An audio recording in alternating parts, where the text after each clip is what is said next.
It's here. It's freaking here. And I have not read it, and I'm about to read it right now. Let's get crazy and begin to start reading the 2023 Don't Starve Together roadmap. Now let's read it together, as of course things could be kind of, looked at in different ways. So let's start it and post down in the comments what you think.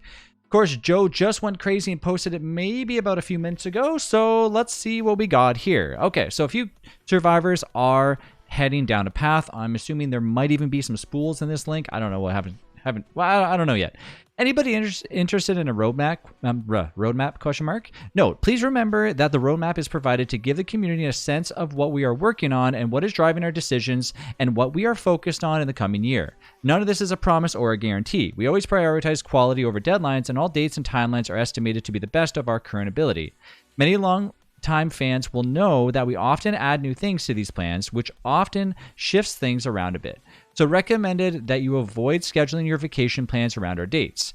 This roadmap is subject to change at any time, as we have done in the past. We will let you know and any of these plans change significantly. 2022 roadmap. Our goal for 2022 was set the stage. In 2020, we saw the year of the Cocoon and the Bunnymen, and then they showcase a bunch of roadmap stuff. We released DST in the Nintendo Switch. Okay, so this is a 2022 recap. Okay, so this is going to be a pretty substantial post, so I'm going to give a bit of a brief TLDR summary first, then get into the meaty bits. Additionally, I should mention that we're still doing a lot of experimentation and tweaks to how these plans are being implemented at the moment.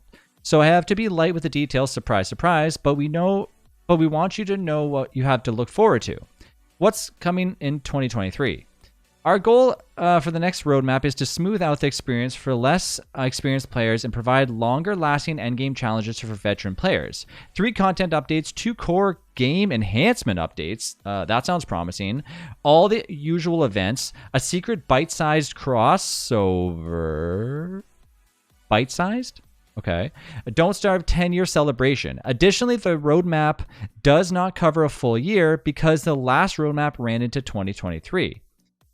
What we are doing and why. Don't Starve Together is arguably one of the most challenging survival games out there right now. However, some of the design principles that we used to create the original single-player game can feel unnecessarily unfriendly to a multiplayer game. The original Don't Starve was designed around the idea of a player being self-directed. However, multiplayer isn't always compatible with this design and was largely why we resisted multiplayer for Don't Starve in general.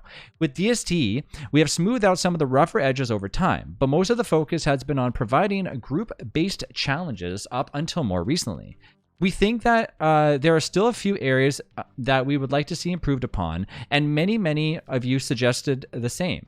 The areas that we are going to focus on in this roadmap are in early game discovery and the late to end game loot. Now, before you start getting worried, know that we understand that we're stepping into some weird territory here. Our goal isn't to make the game easier or even make the game harder overall. The goal is to make the game more interesting in the ways that those who love Don't Starve and Don't Starve Together will enjoy while also providing people who don't know the game more opportunities to understand what the game expects of them. But not all Don't Starve players are the same. To some, DST is too easy, to some it's too hard, to others it is what it is and they don't want it to change. Our goal here are to offer all players something interesting, fun, and engaging to improve the game in areas we think to have a lasting impact. This roadmap should result in a game that is easier to understand and harder to master. We have a few areas that we want to focus on to accomplish this. In terms of content, we want to plan to delve deeper into stories of surrounding Charlie and Wagstaff. Okay. And explore the impact of their actions on the content. Their introduction of a late game world challenges will change the content in ways that players will need to adapt to, either by working with or against them.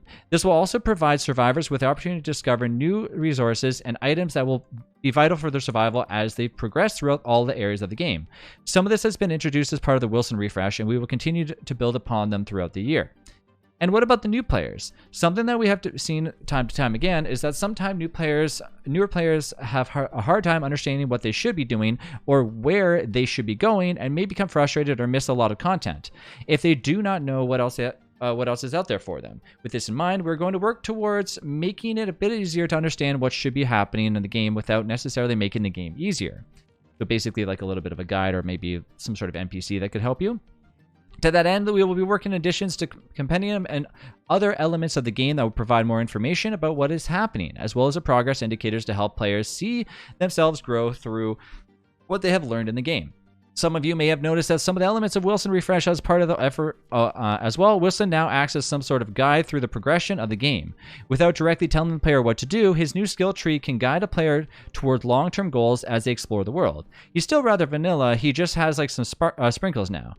Nothing too intimidating to a new player. It should also be said that the core game enhancement updates are foundational and are likely to grow and change over time. This means that we'll implement systems or features that we can tweak or add over time. While it's probably not accurate to call these quality of life updates, they will be quality of life oriented in the sense that they are meant to make overall game better for most players, but not always by improving existing systems. What's next? So Wilson Refresh will be released Thursday, and the update following the that is currently planned for April will be the content update as part of the new story arc. This will be the first content update as part of this roadmap and should be quite interesting.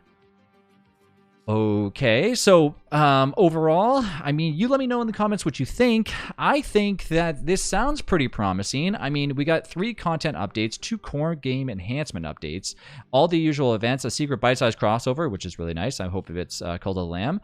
Don't Starve 10-year celebration. It sounds to me like it's exactly what we've been kind of looking towards, is how Clay kind of done probably a little bit of research and said, hey, look, a lot of people like playing their games, but they probably only play it for a matter of 2 to 3 hours and then eventually go, I don't know what I'm doing. And they refer to either help or the forums or whatever in order to kind of succeed past that. So it is good they're looking at ways to kind of like make it kind of best of both worlds. They don't want to make it too easy, but they also don't want to make it too hard. So that's kind of cool that they're doing that.